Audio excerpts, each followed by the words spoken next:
And the Pistons have gone 4.5 minutes without a field goal. Rip Hamilton doesn't have one so far. He's got Jones on him now. Drew a double team. Corliss Williamson blocked by Bender. Boy, there's a lid on it right now for the Pistons. It doesn't matter what distance they're shooting from. Hamilton scores off the glass. First field goal for Rip. 6 turnovers for the Pacers, along with 6 field goals. That's not a good sign either. Hamilton takes it to the rack this time. Tell you one thing I do like with Rip. He's not scoring off the ball much. He's scoring off the dribble, but he's attacking the basket. He must stay aggressive. Still, they trail by only 7 as we approach 7 remaining in the third quarter.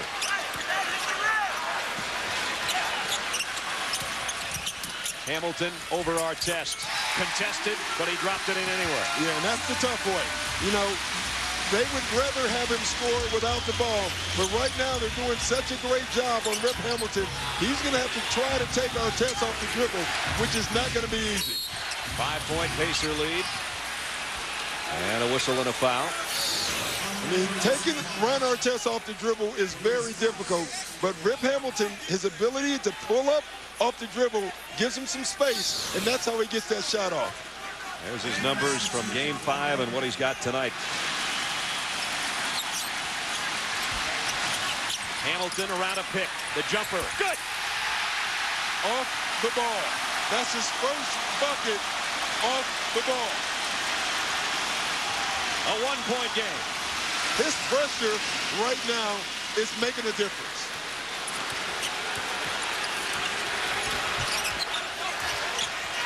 Okur, Hunter, Hamilton, Wallace, and Corliss Williamson on the floor, and it's Rip Hamilton.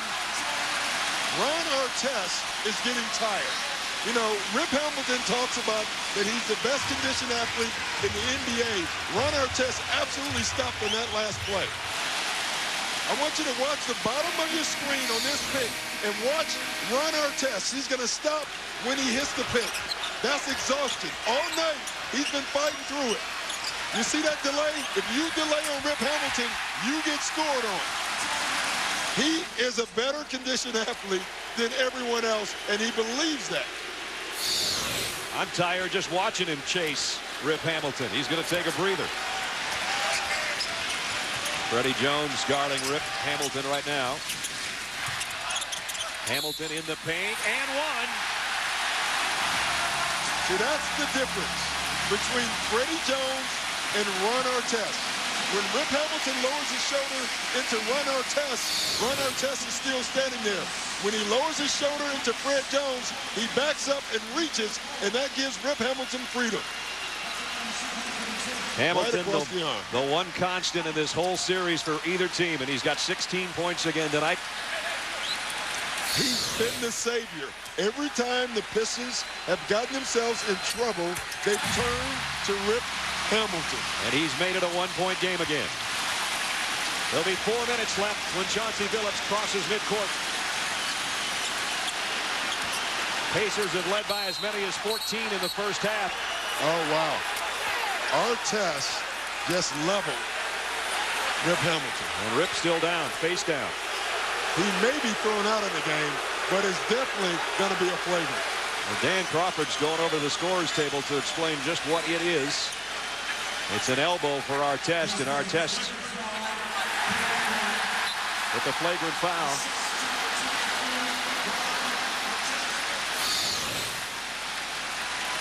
Hamilton with a little butt bump there to the lower part of Ron Artest. Oh, right to the face, actually, huh? Yeah, and what Rip Hamilton did was a mistake. Artest mistaked it as something worse, you know, and so he retaliated. The problem was Artest didn't need to retaliate. And remember, Rip Hamilton wears a protective mask because his nose was broken twice this year. And the team said, we really want you to try to wear it because we can't afford you to break your nose again and take yourself out of the playoffs. But you can see the bump here. See, that hurt. But Ron Artest thought that that was dirty. It wasn't. That was dirty. He knew it right away. But, you know, Rip Hamilton was thinking, yeah, well, that's great.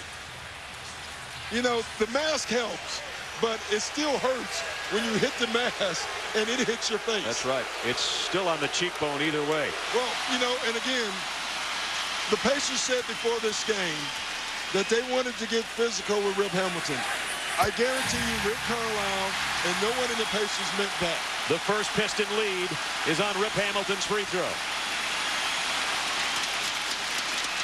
22,000 plus have been waiting all night to pound those thunder sticks and come to attention. And Rip Hamilton's got their attention. But this is a huge play, Brad. You get 2 shots and the ball back. This is a 4 or 5 point play opportunity. At this time in the game, you can't lose your cool. It's just too crucial.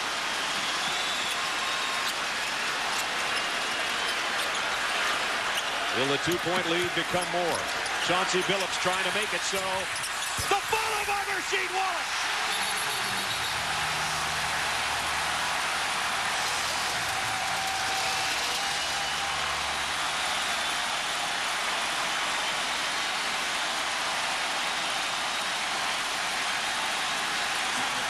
Technical on Rip Hamilton now.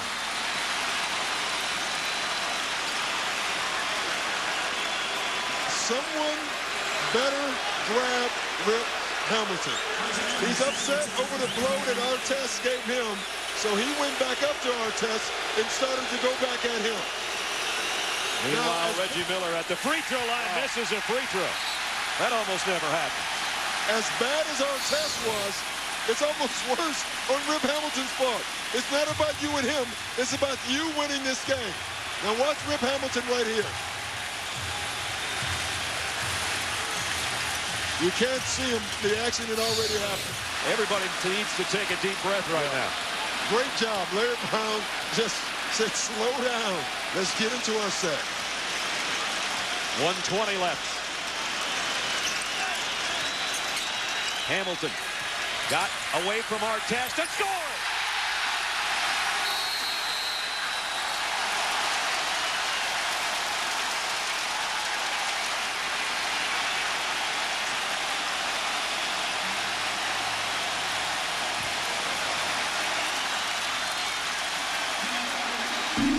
Regardless of who wins this series, be it the Pacers or the Pistons, the MVP of the Eastern Conference Finals is the man in the mask. 21 for Rip Hamilton. His team with a 4-point lead.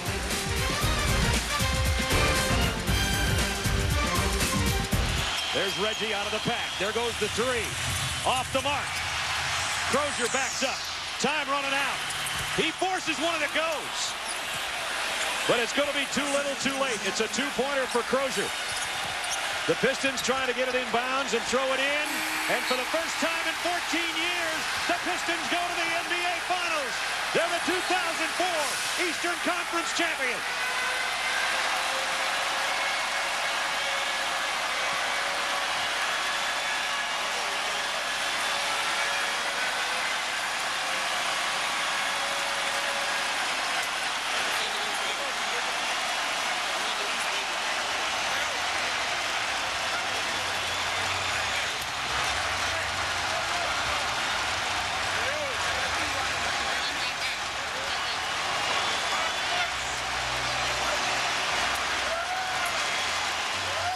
The Prince in his palace.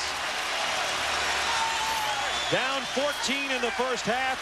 Down 6 at halftime. The Pistons win the Eastern Conference title by 4.